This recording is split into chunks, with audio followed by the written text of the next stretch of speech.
I am an alcoholic and an addict. I have been in recovery since February 24th of 2023.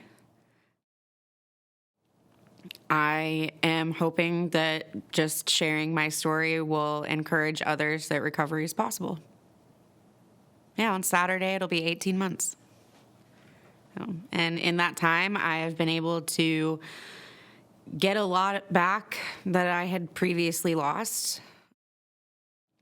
I have reestablished a connection with my younger sister and her family. My mom and I are closer than ever. But the catalyst to getting sober for me was, unfortunately, the death of my father. He died on May 8th of 2022. And before he passed away, I had decided that I wanted to try to get sober. I signed up for outpatient services at a recovery center here in town, and I did successfully complete that, and I quit drinking alcohol. I haven't had a drink since April 24th of 2022. But in my grief, I discovered that I was not just an alcoholic. I would pretty much use anything that I could to try to tamp down those feelings. And grief is an incredibly uncomfortable feeling. My dad and I had been very close. He was a pastor here in town. He was always just the most honest and understanding man. And so I was closer to him than I was to the other members of my family. And losing him was really hard. So, because I knew he was sick was when I really started trying. But like I said, grief can do some really hard things to us. I had still been smoking marijuana. A lot of people call it marijuana maintenance, For some people it is helpful, but for me, it just made things worse. It made the anxiety worse. It made the depression worse. And so I didn't understand that at the time. And eventually, I started using other substances because I just figured, well, it's not drinking, right? So the substance that I had the hardest time with is, one of the dumbest that you could do. I started huffing air duster because I knew that it wasn't a lasting high.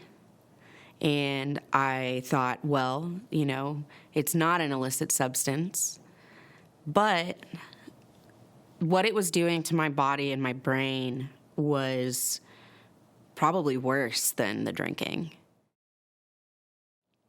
I ended up, really doing a lot of damage to my body, my brain, and, my self-esteem. I knew what I was doing was incredibly stupid. But at the time, it felt like the only way to escape the grief that I was feeling. And it was easy to get. I ended up getting to a point with that where I was making myself sick. I was passing out. It causes a lack of oxygen to the brain. And there are chemicals in it that can potentially, damage your lungs, among other things. And I was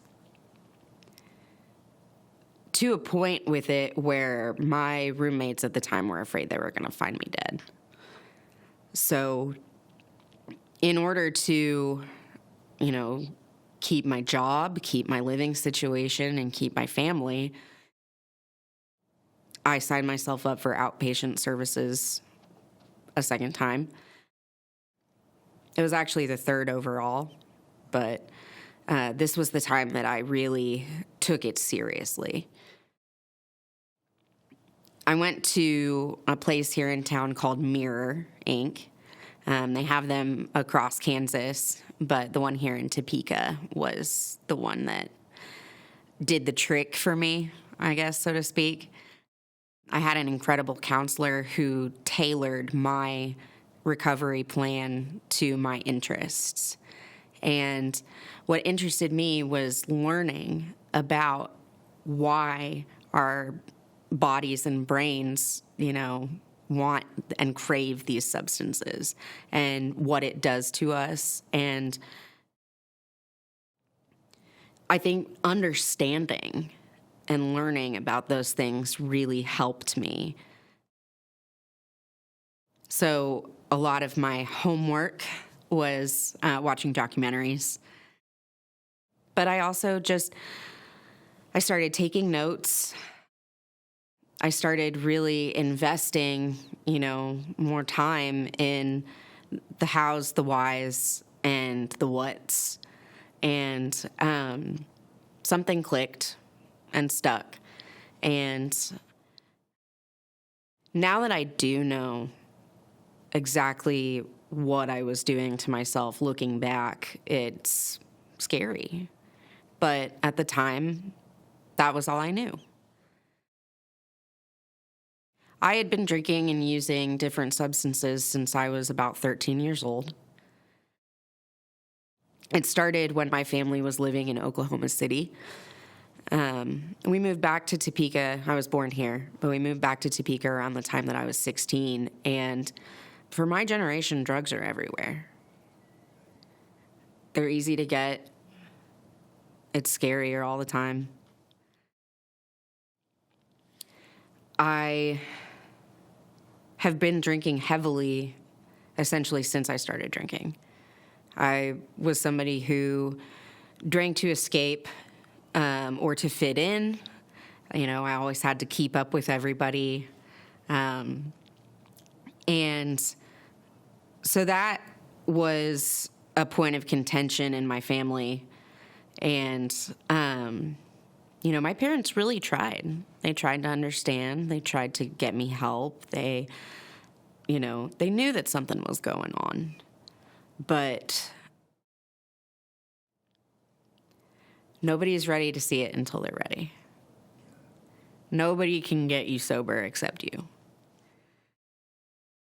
The heavy drinking was, I think, the hardest because for a long time, I knew that I was doing it as an escape, but I wasn't looking at why I needed to escape.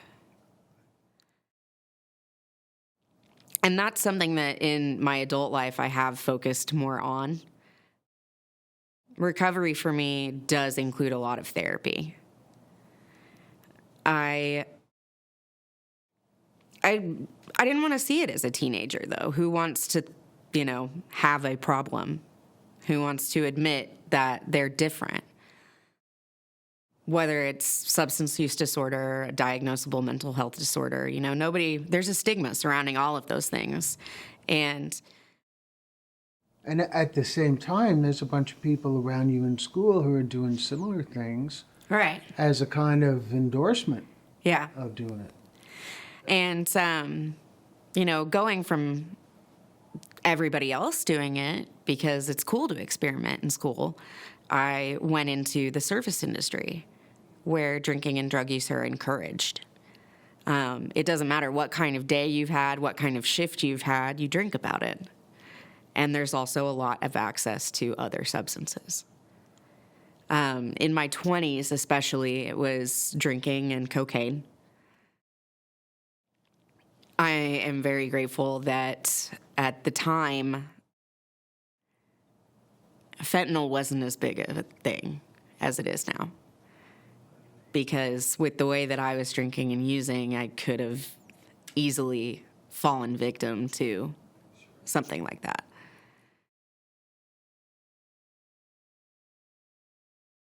It really started just as experimentation, In middle school, it was mostly just smoking pot.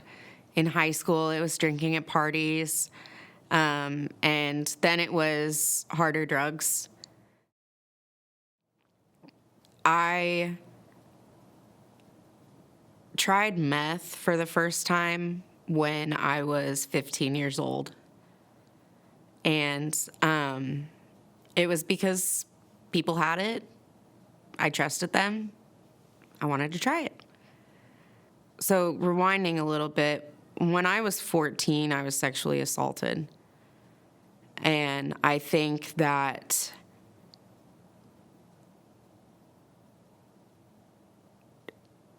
the trauma from that really affected the experimentation.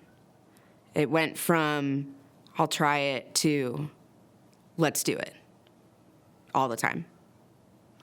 Because what could hurt me that didn't already hurt me? And my parents knew that something was going on, but I didn't tell them for about a year that anything had happened. And when they did find out, it was after a particularly big explosion of emotion that was due to drinking. And like I said, my parents always tried, but the help that they wanted to get me, I wasn't ready to take.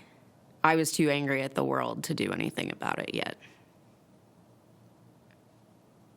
I'm still working on getting past that. Still angry at the world a little bit? More so the trauma of that specific event. I'm less angry at the world, and I am more angry at myself for not trying when help was offered. I think a lot of addicts in recovery have ourselves first on our resentment lists. I think it's a very personal thing. If you prefer to refer to yourself as someone with substance use disorder, that's all right. If you prefer to call yourself an addict, that's all right. Recovery is personal, and how we label ourselves is personal. I really appreciate people who have dedicated their lives to learning about addicts and substance use disorder and working with them, but unless you have that lived experience, it's not really up to you what we call ourselves. Recovery is possible. It's a lot of hard work. There are days where you feel like, why am I doing this? But it's really powerful to know that you can get through those days without using. The life that I live now is the life that I've always wanted, but I was too afraid of feeling and doing the inner work for so long that it's a little postponed. But just because it's postponed doesn't mean it's not beautiful. Seeing the change in myself has been incredible. When I started my recovery journey, I started journaling. And looking back at the things that I used to write about and, how that has evolved is sort of like this tangible proof of life that I can hold in my hand and see, just how far I have come in this process.